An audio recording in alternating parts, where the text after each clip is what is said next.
Now you might be asking, Luke, didn't you just get that transmission rebuilt? Why are you taking it apart? And that's a great question. Because the transmission won't go in gear. I tried putting it in gear while I was on the bench and it doesn't go in gear. And come to find out during shipping, where one of the levers gets engaged and you can't get it in gear. So guess what? I have to take it apart and disengage it and put it back together.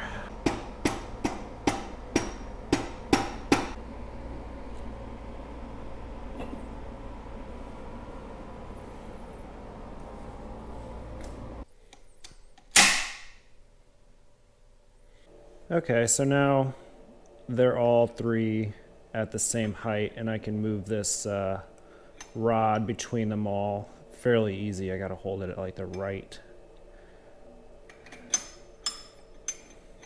There we go. So it moves between all of them. Like I said, Drift Motion told me that through shipping, this arm can drop forward and that will cause you to basically be locked out. So supposedly that type of situation would never happen while you're in the car, but I guess if the transmission gets dropped on its nose, this can come forward and engage itself, and you wouldn't have that type of harsh pressure when you're driving or something. So now what I gotta do, I have to clean this surface here and put some gasket maker on it and put it back together.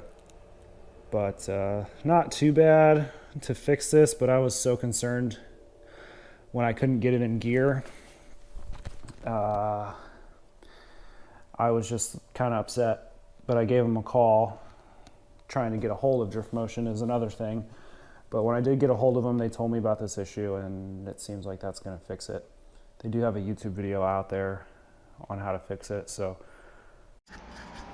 Well, after several hours of work, we finally got the transmission back in the car over the course of a couple days.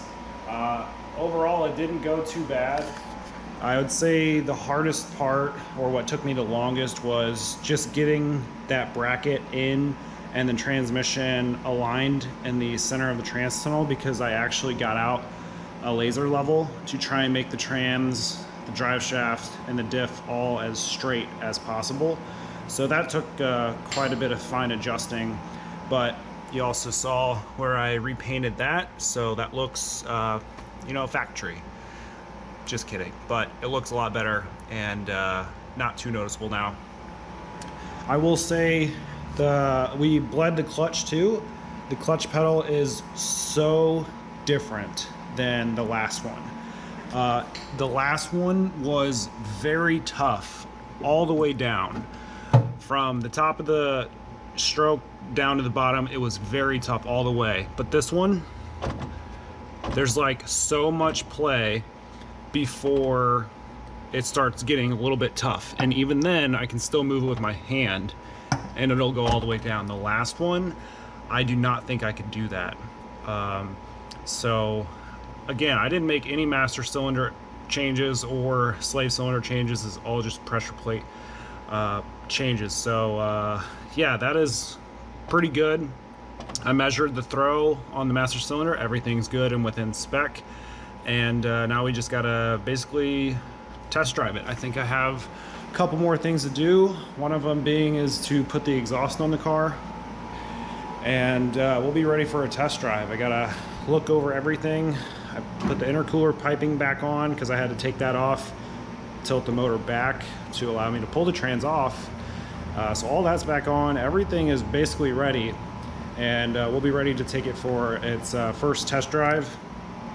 The instructions on the Drift Motion paper they sent me for the trans is to take it on its first test drive, get everything warmed up, go through all of the gears, but don't drive it more than 20 minutes and then let it all cool back down. So first drive, got to be under 20 minutes. So I'm just going to follow the instructions, no reason not to. And yeah, so I'm not sure when we'll go for that drive. It might be today, but either way, it'll be in the next couple seconds for you guys. And yeah.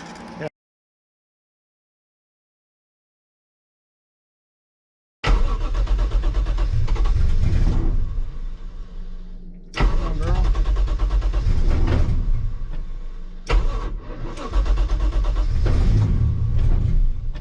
Oh, man.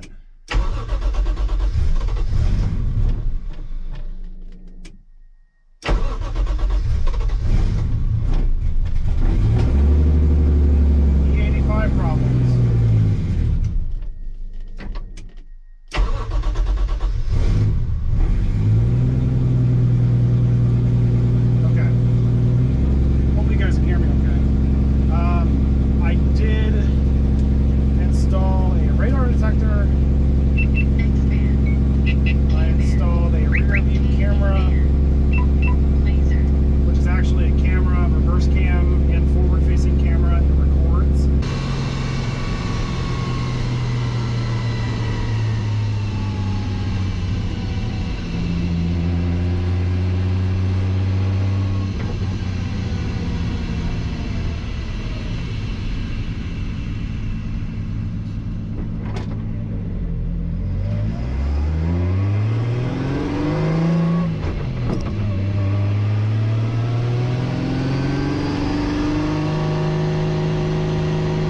Scared that woman behind us with that.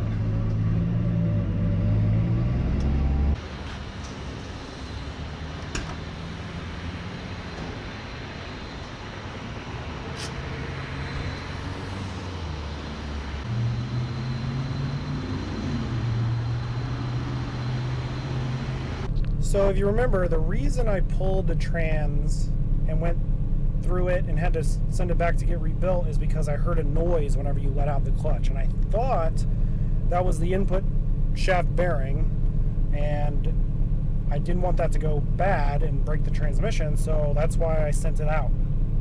So ask me, did it fix that noise? Here's your answer.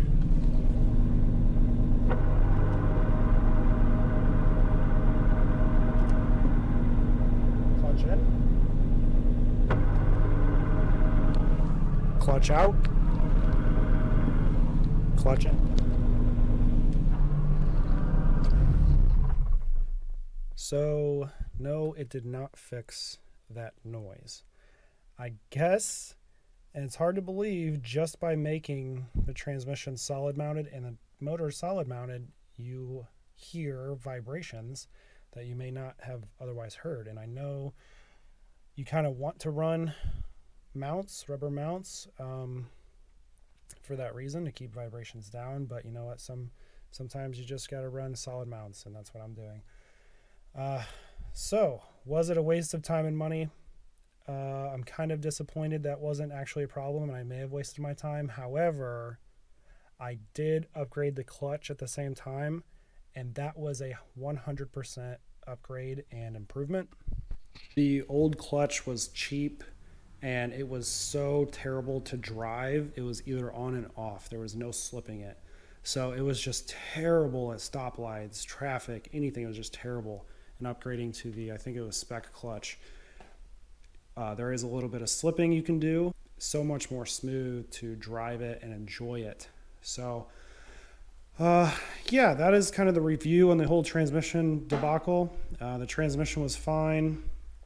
Didn't find anything. It was just me thinking that there was a problem, but I do consider it a win because now the car is much more drivable, thus enjoyable, because you really don't want to drive a car that is a terrible transmission or a clutch. And now I would totally feel comfortable if I let the girlfriend drive it. So yeah, much more driver friendly. So that's kind of the synopsis on the transmission. So that was a real eventful little drive we just went on. Got to see an accident, which this is the last car I want to be in when there's any accidents happening around me. That was way too close for home, but she's fine. Luckily it wasn't anything serious. And went to get gas, and then there was a GTO revving his engine next to me. So I gave him the courteous rev back, and you know, this car has two steps, so it let off a little bang, and he just kind of looked at me all crazy like, and so I was kind of weirded out. He just kind of stuck his head out the window, was just looking at me like maybe I shouldn't have done that, I don't know. And then he kind of took off there, but while I was getting gas. So that was kind of strange, but we got gas in it now, 93, because we don't want to store it with E85. And yeah, winter is closely approaching, and I do have some projects lined up. There's some maintenance that I need to do. I need to change the oil, change the spark plugs, look at anything else in the engine bay that I need to replace. I need to change the transmission fluid because that has a 500 mile break-in, and I'm right at 500 miles or maybe a little more. So I've got the recommended MT90 trans oil. There's a leak at the shifter housing, which I fixed, but then once I had to take it out and then ship it back, I must not have sealed it good enough. So I gotta take the top off of there and try and silicone that shifter housing back up. I got to pull it out to do that, but that's one fix. I want to insulate the trunk, so put the sound deadening down and then carpet it. However, I don't know what material I should use between the two. So sound deadening, then I don't want to put carpet right on the sound deadening, like glue it. I think there should be like a middle panel, whether it's like a really thin wood or plastic, that you glue the carpet down to. And I just don't know what that should be. So maybe if you guys have done it before, let me know, or maybe I should just glue it right to the sound editing mat. I don't know. That's like a really permanent thing, and would be really tough to get back off if you need to. I'm all about making things like easily removable, but I know there are some times where you gotta do what you gotta do. And just some other miscellaneous things that if you guys let me know what I should film, that would be great, because I'm kind of running out of ideas for this car. So if you got any questions, let me know. Maybe I can answer some kind of questions and do a video on it. You're probably looking at those rear ends, wondering what the heck those are for, and that is for my winter project on top of working on the Z. That is a 2018 Mustang rear end, and these are S13 rear ends. As you know, I have an S13 that's all stock, and it runs and drives. So I found these S13 rear ends on Marketplace real cheap, so I bought them. And now I can work on getting these two things merged together without having to put my S13 out of commission. So I can do all this right here. And yeah, these need to be together. That is my winter project. So let me know like what you want me to film on that. Maybe I can do kind of what I'm thinking, just like a whole build-up guide to get these merged together. Otherwise, thanks for watching, and I will